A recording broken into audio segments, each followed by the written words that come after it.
Now, we all know Steam dominates the PC gaming landscape. Valve's digital storefront rakes in billions of dollars a year from selling games and in-game items to its huge pool of users. And it turns out 2017 was a record-breaking year for Valve, and it's all thanks to a tiny minority of games on the store. Steam's total revenue for 2017 was roughly $4.3 billion. That's without counting in-app purchases and DLC. According to estimates by Sergey Galyonkin of the Steam Spy stat tracking website, Valve's revenue rose by some $800 million compared to the year before. Speaking at the Game Developer Conference in San Francisco late last week, Galyonkin revealed something pretty telling about those huge figures as well. It turns out about half of Valve's total revenue for 2017, half of that $4.3 billion, came from just 100 games. Now consider that there are some 21,000 games on Steam in total. So about 0.5% of all the games on Steam generated about half of the platform's entire revenue. A lot of the cash was generated by the stratospheric rise of PlayerUnknown's Battlegrounds last year, which made about $600 million with 28 million people owning the game on Steam. Quite a way behind that, in second place, was Counter-Strike Global Offensive, or CSGO, which made $120 million, while Rockstar's open world titan GTA 5 was in third place with about $83 million. Call of Duty World War II was next with about $41 million and 840,000 copies sold. And perhaps surprisingly, indie hit Cuphead, which picked up a reputation online during its release thanks to its difficulty and strongly defined art style, that featured in the top 20 as well, generating about $22 million. But many of the games in the top 20, the games which brought in the most cash in 2017, did not even come out that year. Now, we already mentioned GTA 5 and CSGO, which were both in the top 3, but joining them in the top 20 was Civilization 6, The Witcher 3, Rainbow Six Siege, Dark Souls 3, and Rocket League. Writing on Twitter before his GDC talk, Galyonkin said, quote, 2017 was the best year for Valve so far. Steam's share of the market grew to $4.3 billion,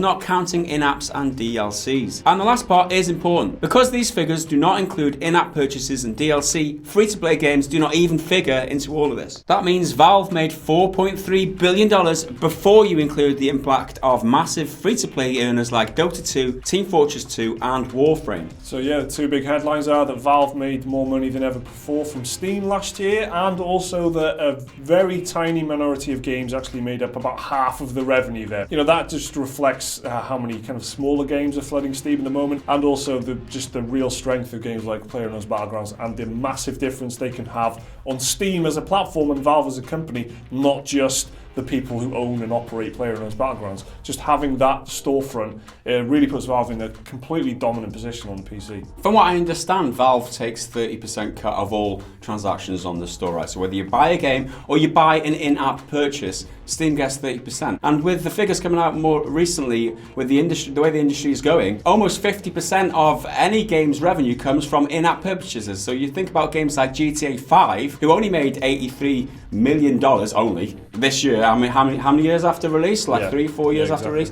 Only made that much money. It's got to be many multiples of that in-game purchases. They were talking recently about it making over $1 billion in a set period, and Steam are making a cut of that because it's all being sold on Steam. So, and the other figures coming out from the industry recently are that the in-app purchases are making about the same amount as you make from selling games. So if you can roundabout ballpark figure double the $4.3 billion, that's about how much money Steam made last year. And what did they do for us? They flooded us with all the shit games, which we're just about going to get into now anyway. The problem with saturation and the torrent of low-quality games arriving on the platform every day was also highlighted at GDC 2018 last week. Mike Rose, the indie publisher behind downhill biking game Descenders, pointed out that in February, around 850 games launched on Steam, which is about 40 a day. Now, about 82% of those didn't even make enough money to support a single person on American minimum wage. Rose's conclusion was that the average game on Steam just does not sell anymore, and because there's so many games being released, it's actually more like Apple's App Store,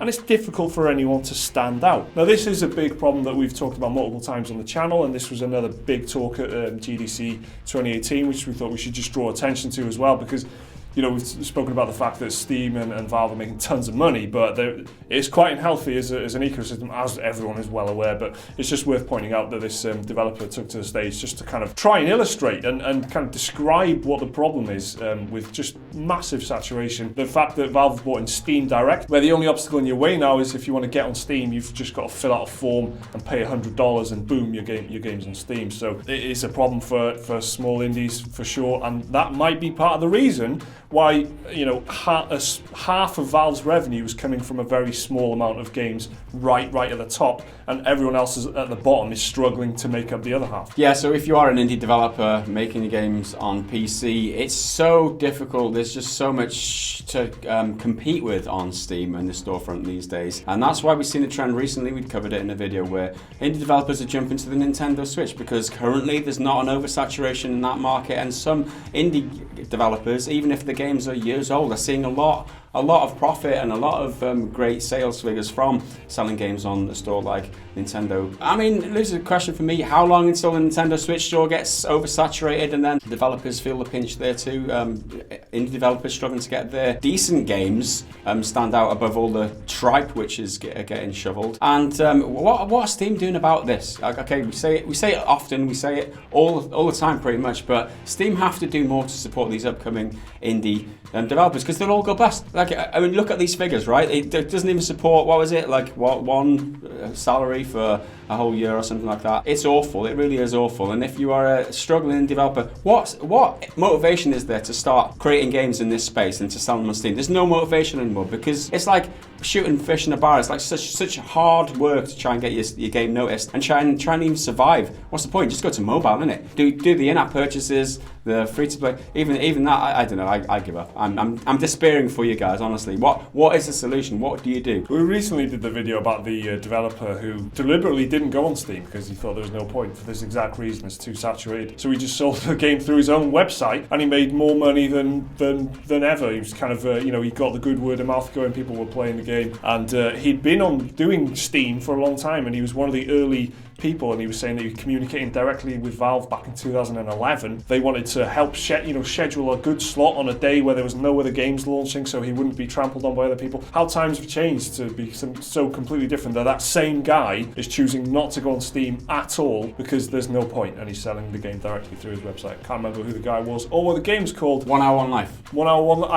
I remember that game very well. It was 1 Hour One Life, and that was a success story, and part of that was by not going on Steam, which said it all. So where do you tend to put your money in Steam? Are you exploring the store and buying indie games and seeing what's what, or are you just pouring all your money into one game's microtransactions? Let us know down in the comments. Remember to like the video if you enjoyed it, and please do subscribe if you want to see more stuff like this every single day. There's another video right there which you can watch right now if you want, and the link to Patreon if you want to support the channel.